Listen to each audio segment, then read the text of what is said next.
Hello guys, welcome back to vibes. Chhatrapati Shivaji Ram Charan. Yes, అసలు మనకి రామ్ చరణ్ ఎప్పటి నుంచినో ఫ్యాన్స్ అండ్ ఆడియన్స్ కూడా కొంతమంది ఛత్రపతి శివాజీ క్యారెక్టర్ లో చూడాలని చాలా ఆశగా ఎదురు చూశారు భయ్య. బట్ ఆశలు నిరాశలే అయిపోయాయి. సో మొత్తానికైతే ఇప్పుడు ఎందుకు భయ్య ఆ టాపిక్ వచ్చిందంటే offline looks, Ram Charan offline looks చాలా మందికి ఛత్రపతి శివాజీ క్యారెక్టర్ ఇంత చేస్తే బాగుంటుందని చాలా మందికి అనిపిస్తుంది అనమాట. బికాజ్ నాకు కూడా అనిపించింది భయ్య. ఎందుకంటే ఆయన లుక్ చాలా దగ్గరగా ఉంది ఛత్రపతి శివాజీ క్యారెక్టర్ కి అయితే. సో ఆఫ్లైన్ లుక్ నిన్న ఒక లుక్ వచ్చింది కదా, అదే ఎస్డిటి ఆడ ఫంక్షన్ కి వచ్చినప్పుడు ఆయన మాల్లో ఉన్నప్పుడు లుక్ కూడా అంతే, గడ్డం బియర్డ్ తో బాగా కనిపించాడు. శివాజీ లుక్ ఈయనకి యాప్ట్ అనిపించింది. సో ఛత్రపతి శివాజీ అనే క్యారెక్టర్ ఒక ఐకానిక్ క్యారెక్టర్, అలాంటిది రామ్ చరణ్ ప్లే చేస్తే ఇట్ విల్ బి గుడ్ అనిపించింది. సో మంచి క్రేజ్ కూడా డెవలప్ అవుతుంది అండ్ ఇతని కెరియర్ కూడా ఒక మంచి హైప్ వస్తుంది. సో మొత్తానికి బట్ ఇప్పుడైతే ఆశలు అర్యాశలు పోయాయి. ఎందుకంటే కర్ణాటక యాక్టర్, మన కాంతార యాక్టర్ అయితే రిషబ్ గారు అయితే దీనికి అప్పుడే బీజం వేసారనమాట. ఆయన అయితే ప్లే చేయబోతున్నారు ఛత్రపతి శివాజీ క్యారెక్టర్ అయితే. సో అది గ్లోబల్లీ గ్యారంటీగా రీచ్ అవుతుంది. సో ఆయన కూడా ఇప్పుడు గ్లోబల్ గా వెళ్తున్నారు కాబట్టి కాంతారతో. సో మొత్తానికైతే ఇప్పుడు మన తెలుగు నుంచి ఆ క్యారెక్టర్ ఈయన రామ్ చరణ్ చేసిన పెద్ద ఇంపాక్ట్ ఏమి ఉండదు ఆయన చేసిన తర్వాత.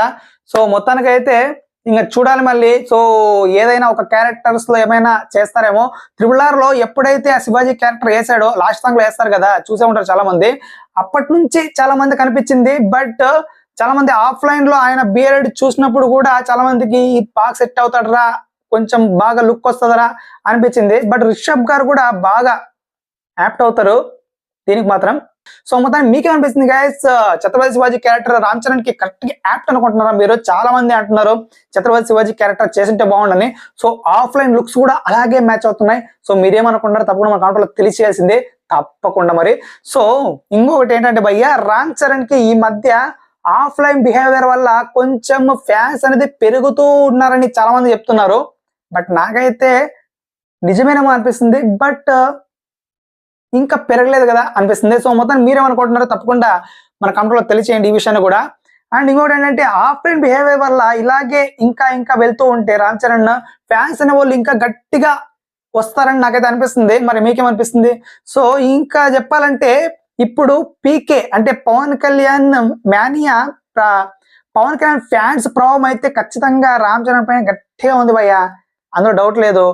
ఆ ముసుగు నుంచి బయటకు రావాలంటే ఖచ్చితంగా ఇతనికంటూ ఒక సపరేట్ ఫ్యాన్ బేస్ అనేది ఖచ్చితంగా ఏర్పాటు ఉంది కానీ బట్ అది కనపడడంలే.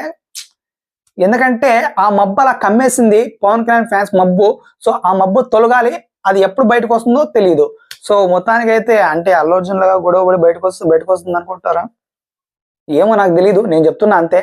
సో మొత్తానికి ఇది గాయ సంగతి అయితే. మరి మీరేమనుకుంటారో తప్పకుండా మా కాంట్రోల్ తెలియండి. ఇంకెందుకు ఆలస్యం. And please subscribe Shiva vibes.